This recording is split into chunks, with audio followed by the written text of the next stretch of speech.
मित्रों नमस्कार। सुधीर पांडे पूर्वांचल के यूट्यूब चैनल पर आपका स्वागत है, अभिवादन है, अभिनंदन है।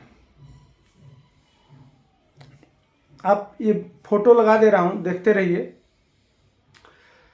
आज नेहरू चच्चा, जो भारत के प्रथम प्रधानमंत्री रहे हैं, जवाहरलाल नेहरू, उनकी जन्म जयंती है, जानते ही हैं। उसी कार्यक्रम में नीतीश बाबू पहुंचे हुए थे, कार्यक्रम कर रहे थे। कार्यक्रम में पत्रकार भी पहुंचे थे। जब पत्रकारों को अंदर जाने की इजाज़त नहीं मिली, उनके जो सुरक्षाकर्मी थे वो बाहर ही रोक दिए। कार्यक्रम निपटा उपटा के जब बाहर निकले तो बाहर निकलने के बाद पत्रकारों ने पूछा तेज आवाज़ में, वीडियो मैं इसलिए नहीं लगा रहा हूँ कि स्ट्राइक पड़ने का डर है। भाई कोई स्ट्राइक लगा देगा तो फिर चैनल उड़ जाएगा, फिर मैं अपनी बात नहीं रख पाऊंगा। इसलिए वीडियो लगाने से सिर्फ फोटो लगा सकता हूं मैं। वीडियो लगाना यूट्यूब मना करता है, तो फोटो के माध्यम से आप बहुत कुछ समझ सकते हैं, जान सकते हैं। लेकिन मुझे इस बात का डर नहीं है कि मैं जो बोलता हूं उसके सारे तथ्य होते हैं, सारे सबूत होते हैं, इस आधार पर बोलता हूं, तो उसका कोई कानूनी पचड़े का डर नहीं रहता है। इसलिए मैं इनको रेलता रहता हूं। लेकिन खैर, आते हैं मुद्दे पे। फोटो से आज समझ सकते हैं बाहर निकल रहे हैं और किस तरह से झुक के माफ़ी मांग रहे हैं मीडिया से। मीडिया वाले पूछ रहे हैं, अरे चच्चा काहे नाराज हो गए हैं, काहे आप किनारा काट लिए हैं, काहे को भवन में चले गए हैं। तो ये देखिए, अरे माफ़ी मांग रहे हैं, झुक के माफ़ी मांग रहे हैं पत्रकारों से कि नहीं, हम आपसे बात नहीं करेंगे। और देखिए, वो लग रहा है जैसे डरा हुआ लोग नहीं होता है, डरा हुआ आदमी। जैसे मान लीजिए कि कोई व्यक्ति हो, जैसे जानवर ले जाते हैं तो चराने के लिए, तो बहुत सारे लोग नहीं रहते हैं चरवाहा कि भाई देखिए किसी का पशु कहीं खेत न चर जाए, कोई फसल न खा ले, कोई दिक्कत नहीं हो। उसी तरह से संजय झा, उनके विधानसभा संसदीय कार्य मंत्री, सब आपस में घेरे हुए हैं कि कहीं कुछ उल्टा मत बोल दें, चल मत जाए। मैंने अभी वो इस तरह से झुकने वाले हैं, तब तक उनके बीच में संजय झा चले आते हैं कि उनको घेर लेते हैं कि कहीं कैमरे की नज़र ना पड़ जाए इनके ऊपर। लास्ट में वो हटाते हैं, तब तक 3 पीछे से मंत्री दौड़ते हुए आते हैं। अरे कहाँ डर रहे हैं भाई? चाचा ऐसे नहीं थे। अगर ऐसे हैं तो यह आप लोगों को आके बताना चाहिए कि आखिर यह बदलाव आया क्यों। उनके चरित्र और व्यवहार में यह जो, चाहे वह सदन में औरतों पे बोले, जनसंख्या नियंत्रण जिसको कहते हैं, या जीतन राम मांझी जी पे बोले, या उसके पहले अशोक चौधरी के ऊपर फूल बरसाए, उसके पहले राष्ट्रपति के सामने क्या बोले, तो ये सारे जो घटनाक्रम है उसके तह में जाके आप मंत्रीगण को इस पे चिंतन करना चाहिए, न कि उनके आवाज को बंद कर देना चाहिए। अब बिहार की जनता है, बिहार के नीतीश चाचा मुखिया हैं, सारा कानून और सारा व्यवस्था और सब कुछ उन्हीं के हाथ में है। तो जनता प्रदेश में क्या चल रहा है या कैसे जानेगी? जब मीडिया के पास ही आके अपनी बात नहीं रख पाएंगे तो कैसे जानेगी? एक तरफ आप फ्रीडम ऑफ स्पीच कहते हैं, एक तरफ आप मीडिया को स्वतंत्रता की बात करते हैं, एक तरफ चाचा कहते हैं कि दिल्ली की सरकार मीडिया पे कब्जा कर लिया है और हम जब 2024 में आएंगे तो मीडिया को फ्रीडम देंगे। तो ये, और एक तरफ आप इनको लगातार बोलने पे, इनसे बात करने पे, कोई बिहार की समस्याओं पे, मीडिया के सवाल पूछने पे आप लोग रोक लगा रहे हैं।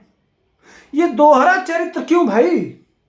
या तो मुख्यमंत्री कुछ दिन के लिए हटा दीजिए, कहिए कि स्वास्थ्य लाभ ले लें, जब चिंतन मनन हो जाए, जब स्वस्थ हो जाए तो फिर आ जाए, कोई दिक्कत नहीं है। छुट्टी ही ले लें 1 आध महीने का तो भी काम चलेगा। लेकिन यह जब कहेंगे तो मीडिया और चलाएगी कि नीतीश कुमार हुए बीमार, नीतीश कुमार पहुंचे अस्पताल, नीतीश कुमार, जो बातें चल रही थी कि नीतीश कुमार गांजा पीते हैं, नीतीश कुमार भांग खाते हैं, नीतीश कुमार बीमार हो गए हैं, नीतीश कुमार पागल हो गए हैं, नीतीश कुमार, ये सारे मीडिया में है। विभिन्न, चाहे वो विपक्षी कह रहा हो चाहे कोई कह रहा हो, जब कोई कहेगा तो फला ने यह कहा, यही हमको दिखाना हमारा काम है और उस पर विश्लेषण करना। तो यह जो बातें मैं कह रहा हूं कि यह सारा, यह डॉक्टर कह रहे हैं कि इस तरह की बातें गांजा पीने के बाद कम उम्र में ऐसा हो जाता है। यह डॉक्टरों का बयान है। वह तमाम बीमारियों का नाम और लक्षण और भूलने वाला जो भी है, ये सब डॉक्टर कह रहे हैं, यह मैं तो नहीं कह रहा हूं।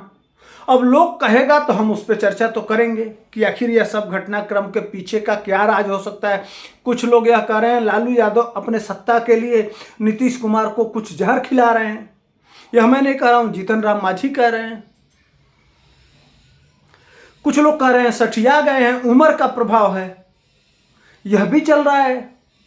आप जानते हैं कि भाजपा के ही विधायक एक वो थी कि कमरे में गए तो मुझे गंध आने लगा, भांग का, गांजा का भांग आने लगा। तो मैंने पूछा ये सब क्या है, तो कहे चुप चुप चुप चुप चुप, दूसरी बात करने लगे। या मैं तो कह रहा हूँ उनके सदन में बैठे हुए लोग, उन्हीं के साथ काम करने वाले लोग, वो कह रहे हैं हमारे पास सबूत है, उनसे जाके पूछ लीजिए जिनसे मैंने पूछा था।